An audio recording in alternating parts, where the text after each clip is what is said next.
Whoa, oh, oh, oh! Merry Christmas! Oh!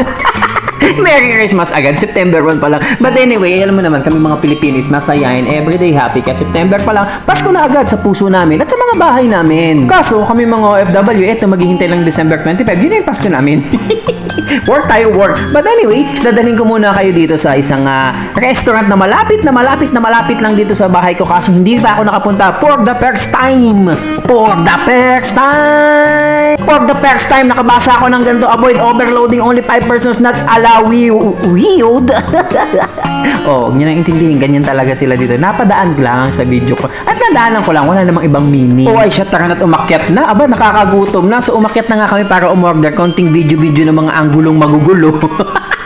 Yun yung in-order namin, yung tinatawag na makluba at saka chicken mandi, na which is mga traditional food ng Saudi dito. And then, yun na nga, yung mga traditional food ng Saudi, na kinain namin, may konting pasalad. Hindi pala konti yung salad, madaming salad.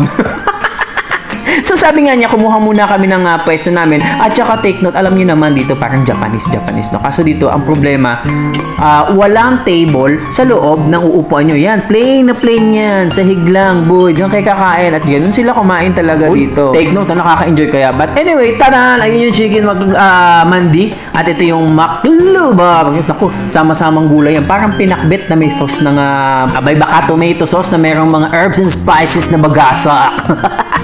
So, siyempre, pagkatapos kumain, kape-kape daw muna. So, dito kami pumunta. Lahat ng malapit ditong lugar sa amin na hindi ko napupuntahan sa ilang taon ko dito nag-stay dati, napuntahan ko ngayon. At ang ganda naman, parang maybe this time, ilililab.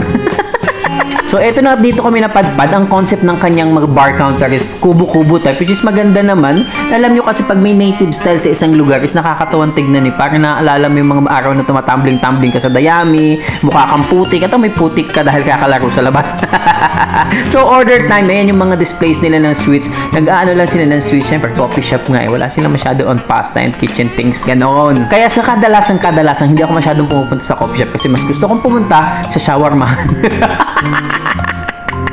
Pero syempre, kung saan ako sa dalahin ng aking kasama, doon ako susunod. At saka kung makikita nyo yung interior nila, napaka-wise. Tinipid nila yung interior. Kaso ang problema, ang problema nga sa sobrang pagkakatipid, nagmukha tuloy bodega. Ay, nako. Sana wag naman mangyari ito kung sakaling ako nang magtatayo ng sarili ko. Yung maganda-ganda na. So yun, naka-order na kami, umupo na kami habang nag-iigot-ikot ako kasi hinihintay ka nga namin yung order namin. Pinakita ko lang sa inyo kung ano yung mga nasa paligid. Ganun dapat, di ba pag nagbablog, pakita ko yung paligid. O, diba?